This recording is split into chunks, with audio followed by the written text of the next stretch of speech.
നമുക്ക് രോഗം വരുമ്പോൾ നാം എന്താ ചെയ്യുക? ഒരു ഡോക്ടറെ പോയി കണ്ട് ചികിത്സ തേടും അല്ലേ? നമ്മൾ ഡോക്ടറുടെ അടുത്തേക്ക് പോകുമ്പോൾ ഈ ഡോക്ടർക്ക് എൻ്റെ രോഗം നിർണ്ണയിക്കാൻ സാധിക്കും, ചികിത്സിക്കും, എന്നെ സുഖപ്പെടുത്തും എന്നുള്ള പ്രത്യാശയോടുകൂടിയാണ് നമ്മൾ പോകുന്നത് അല്ലേ? പ്രിയ സഹോദരങ്ങളെ, ഈശോ നമ്മളോട് പറയുന്നു, ആരോഗ്യമുള്ളവർക്കല്ല രോഗികൾക്കാണ് വൈദ്യനെ കൊണ്ട് ആവശ്യം. ഞാൻ വന്നിരിക്കുന്നത് നീതിമാന്മാരെ വിളിക്കാനല്ല, പാപികളെ പശ്ചാത്താപത്തിലേക്ക് ക്ഷണിക്കാൻ വേണ്ടിയിട്ടാണ്.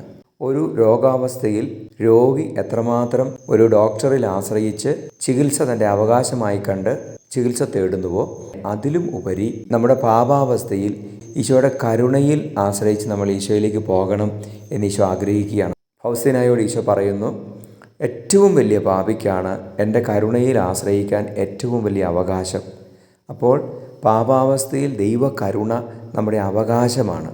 നമുക്ക് ദൈവകരുണയിൽ പൂർണ്ണമായും ആശ്രയിക്കാം. ഈശോ നമ്മെ അനുഗ്രഹിക്കട്ടെ. Ave Maria.